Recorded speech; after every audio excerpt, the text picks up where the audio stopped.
The sun beat down on the dusty main street of Stillwater as if it wanted to set the whole town on fire. People gathered in a half-circle near the general store, whispering and staring at the young woman standing alone in the dirt. Her name was Eliza Ward, and fear trembled in her hands, though she kept her chin high, refusing to let anyone see her break. The sheriff stood in front of her, arms crossed. "Eliza Ward," he said, "you're being accused of stealing a silver brooch from Mr. Hargreaves' shop. You got anything to say for yourself?"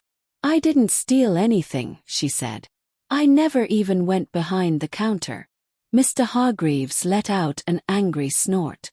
"Don't you lie to me, girl. That brooch was right there this morning, and not 10 minutes after you came in, gone." He jabbed a shaking finger toward her. "You're the only one who could have taken it." A few people in the crowd muttered. "Thief always has a story," someone said. "She looks guilty enough."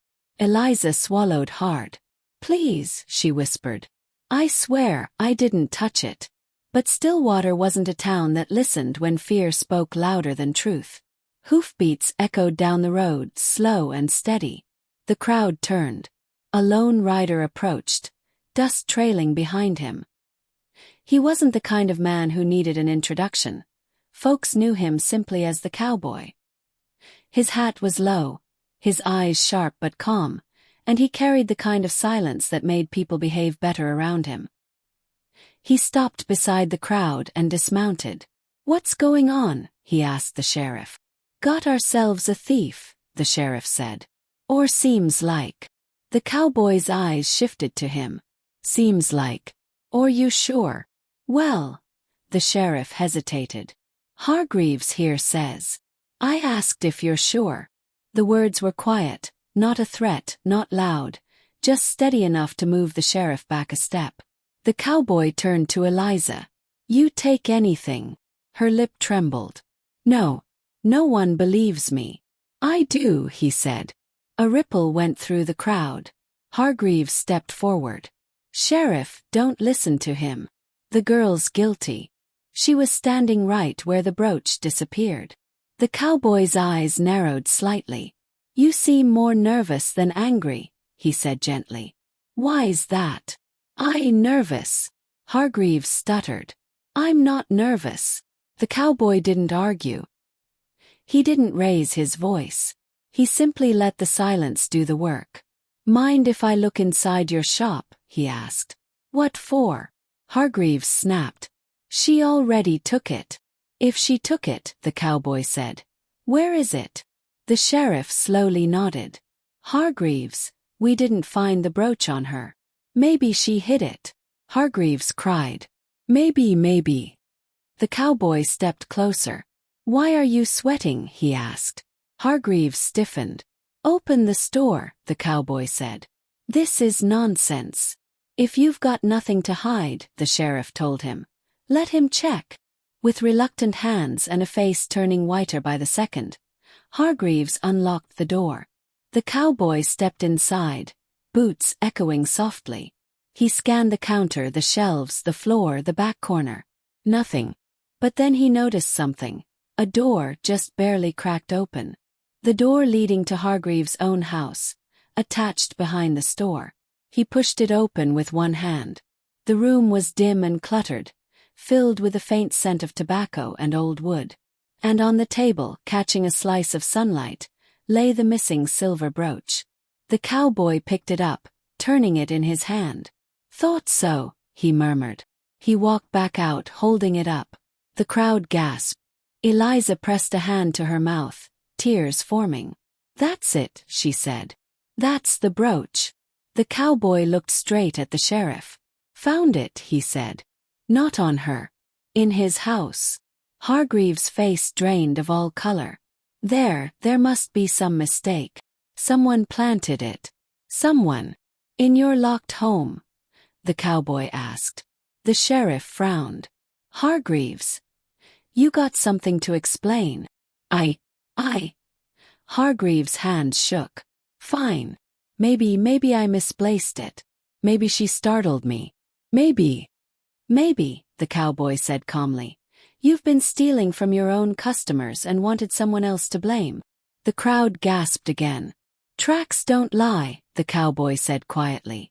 People do. The sheriff grabbed Hargreaves' arm.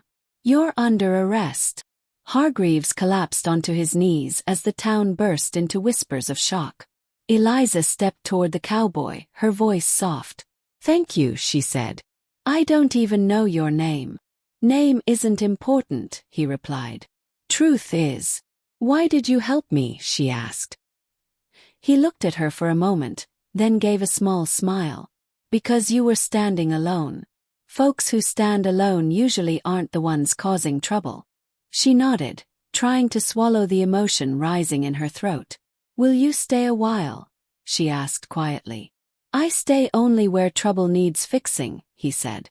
Looks like this place is in good hands now.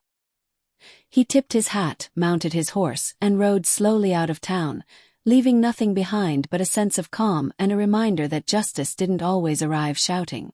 Sometimes it arrived quietly, on horseback, with steady eyes and a soft voice that carried more weight than any lie. That night, Stillwater slept a little easier. People said a hero had passed through. Eliza said he was more than that. He was a reminder that truth always finds a way, even when the world tries to bury it. And somewhere out in the desert, the cowboy rode on, ready for whatever wrong needed righting next. The sun hit Stillwater hard that afternoon, the kind of heat that made tempers short and shadows long. People crowded in front of Hargreaves' general store, forming a ring of boots, dust, and suspicion. In the center stood a young woman with trembling hands she kept hidden in her skirt. Her name was Eliza Ward, and the entire town stared at her like a wolf pack that had already decided she was dinner. The sheriff stood before her, wiping sweat from his forehead. Eliza Ward, he said, his voice tired but loud enough for everyone to hear. You're being accused of stealing a silver brooch from Mr. Hargreaves' shop. What do you have to say? Eliza shook her head. I didn't steal anything, she said, voice cracking. I never even went near the counter. Hargreaves stepped forward, red-faced and furious. Don't lie, he snapped. That brooch was right there this morning. You walked in, poked around, and suddenly it's gone. You're the only one who could have taken it. A few townsfolk muttered in agreement. Someone whispered, looks guilty to me, and another added, thieves always look away like that. Eliza lifted her chin, even though tears were close. I'm telling the truth, she said. I didn't touch it. But Stillwater was a place where whispers carried more weight than truth, and fear could turn even good people into judges. Then came the sound of slow, steady hoofbeats. Not rush, not panic. The kind of rhythm a person made when they had nowhere urgent to be and nothing to hide. Heads turned as a lone rider approached. A tall man in a sun-faded coat, a hat pulled low, and eyes that didn't miss much. Folks knew him only as the cowboy. He wasn't a lawman, wasn't a gun for hire, but trouble had a habit of settling down when he rode into town. He dismounted and looked at the sheriff. What's happening here? Got a thief, the sheriff said. Or seems like one. The cowboy's gaze shifted to Eliza. She looked back, desperate for anyone to believe her. Seems like, he repeated quietly. Or are you sure? The sheriff cleared his throat. Well, Hargreaves says.